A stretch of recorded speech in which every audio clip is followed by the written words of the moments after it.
ये गोकर्ण क्षेत्र क्या है?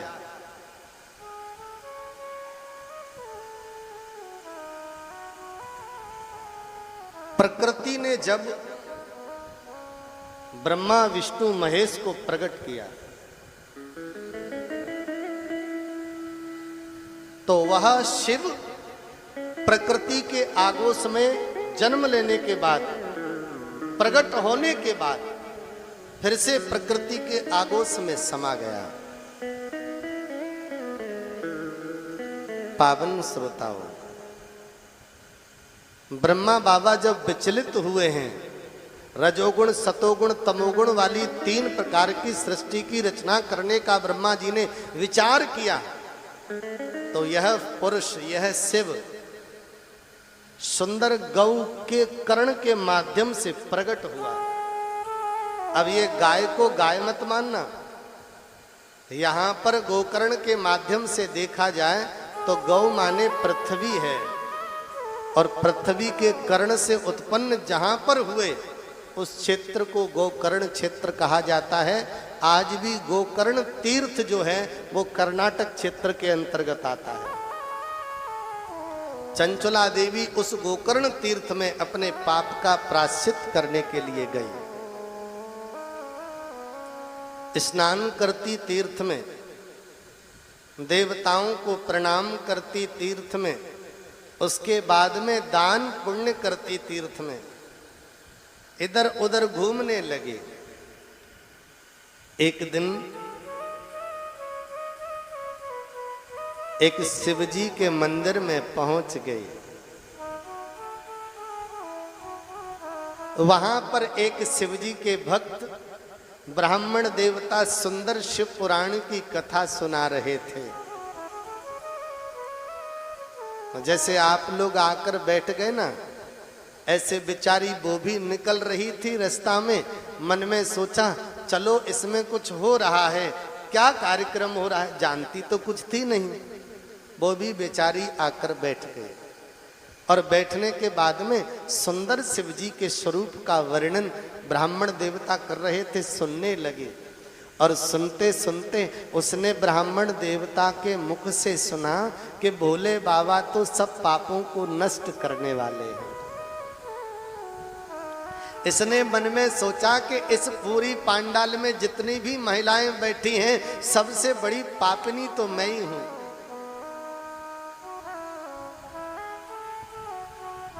बुरा मत मानना, एक बात कहूं मैं, माताओं की बुद्धि बड़ी भोरी होती है।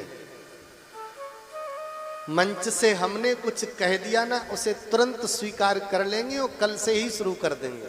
सही है कि गलत? सही है ना? बहुत जल्दी विश्वास, ये पीछे वाले दादा नहीं करते विश्वास। ये तो 10 बार सुनेंगे और 15 बार सोचेंगे, 50 बार विचार करेंगे, उसके बाद कहीं जीवन में अगर लागू कर दें तो ठीक है, नहीं तो सोचा चलो महाराज जी कह रहे थे ठीक है, अपन तो अपना ही काम देखें। ऐसा मन में विचार आ जाता है। पर माताओं की बुद्धि बड़ी भोरी होती है। चंचला देवी ने कथा सुनी, मन में सोचा ओहो शिवजी तो भोले भाले हैं और शिवजी तो इतने बड़े कृपालु हैं, सबके पाप दूर कर देते हैं, क्या मेरे पाप भी दूर कर सकते हैं? पंडित जी कथा कहते रहते और वो केवल यही सोचती रहती, बैठी सुनती नहीं थी। क्योंकि जिसने सबसे ज्यादा जीवन में पाप किए हों तो पाप कथा को सुनने थोड़े ही देते हैं। पाप तो मन में विचलन पैदा कराते रहते हैं। मन में सोच रही है कि मेरे पाप कैसे कटेंगे। कथा का जब अंतिम दिवस का विश्राम हुआ, पंडित जी महाराज नीचे उतरे और जैसे ही उतरे चंचला देवी हाथ जोड़कर खड़ी हो गई सामने। प्रभु आप बहुत अच्छे हैं। ब्राह्मण देवता ने कहा देवी बात क्या है? बोले प्रभु आपसे मैं क्या छिपाऊं? नहीं नहीं देवी आप मुझसे कह सकते हो। महाराज एक मेरे अंदर बहुत पीड़ा है। क्या पीड़ा है? बोले आपके पास कुछ वक्त है? महाराज बोले आप तो हमें बताओ। पास में बैठ गई चरणों की तरफ और पहले जी भर के रोई। ब्राह्मण देवता बड़े दयालु थे, हाथ रखा सर पर, तू तो हमारी बेटी जैसी है, बात बता क्या है? बोले महाराज मैंने अपने जीवन में बहुत बड़े बड़े पाप किए हैं और धीरे धीरे उसने एक एक पाप का उच्चारण अपने मुंह से शुरू कर दिया। ध्यान रखना, पाप को कभी छिपाना नहीं चाहिए। जितना छिपाओगे उतना ज्यादा बढ़ता है। इसने अपने पापों का वखान करना शुरू कर दिया और दोनों हाथ जोड़कर सामने बैठ गई। इतने बड़े पाप मैंने किए हैं, आपके चरणों में मेरा सर है। बोले बाबा साक्षी हैं, झूठ मत बोलना, क्या ये सारे पाप मेरे नष्ट हो सकते हैं?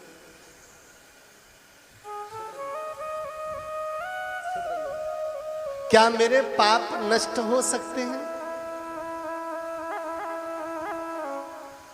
ब्राह्मण देवता ने कहा तुम कहां हो मालूम है? शिव के दरबार में बैठी हूं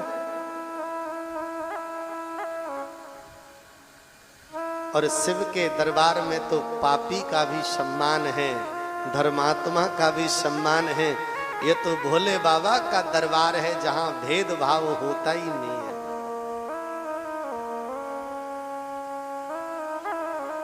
तुमने कथा सुनी कि नहीं सुनी? आंखों में आंसू भरकर बोली सत्य बात तो ये है, मैंने यहां आकर एक पाप और कर लिया। क्या? बोले आप कथा कहते रहे, मैं अपने पापों का स्मरण करती रही, मैंने बैठकर कथा भी नहीं सुनी। कोई बात नहीं है। अब ये बताओ तुम चाहती क्या हो? महाराज एक कथा मुझे फिर से सुना दो ना। ब्राह्मण देवता ने कहा ठीक है, अगर तुम्हारी ऐसी इच्छा है तो मैं ये कथा तुम्हें फिर से सुनाऊंगा। इत्थम तस्मिन् महाक्षेत्रे तस्मादेव द्वयोत्तमा कथां शिव पुराणस्य सा सुस्रावमहोत्तमा।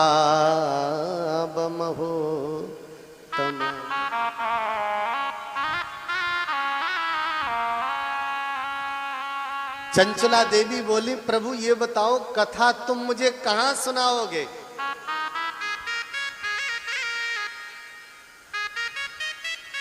ब्राह्मण देवता ने हंसकर कहा देवी तुम्हें कहां सुनने की इच्छा है?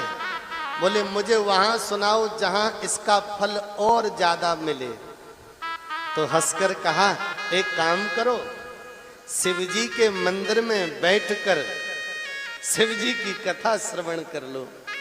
शिवजी के आंगन में बैठकर। और पावन श्रोताओ, इत्थम तस्मिन् महाक्षेत्रे तस्मादेव द्वयोत्तमा कथा शिव पुराणस्य। शिव पुराण की कथा उस ब्राह्मण देवता ने चंचला को सामने बिठाकर शिवजी के मंदिर में सुनाई। आप लोग भी ध्यान से सुन लो। ये हमारे शिवजी का ही प्रांगण है। बरसात की वजह से व्यवस्था इधर संभाली गई, पर शिवजी बगल में बैठे हैं और शिवजी के आंगन में। घर पर कथा सुनने से जो फल मिलता है ना, उसके बाद अगर मंदिर या तीर्थ में कथा होती है तो उसका 10 गुना फल बढ़ जाता है। ऐसा प्रमाण है। आज शिवजी के सुंदर मंदिर में उस ब्राह्मण ने सुंदर कथा चंचला देवी को सुनाई। चंचला कृत्य हो गई, ऐसा लगा उसके ऊपर भोले बाबा की कृपा हो गई। और कृपा ही नहीं, कथा सुनने के बाद तो वह सुंदर माथे पर तिलक लगाती है, हाथ में रुद्राक्ष की माला लेकर 24 घंटे ओम नमः शिवाय का जाप करती है। और ठाकुर जी की, भोले बाबा की ऐसी बड़ी कृपा हुई कि चंचला देवी का जब शरीर छूटा तो चंचला देवी के तब तक सारे पाप नष्ट हो गए। चंचला देवी का शरीर छूटा पर चंचला नरक को नहीं गई। मालूम है चंचला को क्या पद मिला? चंचला देवी शिव धाम में जाकर माता पार्वती जी का सखी का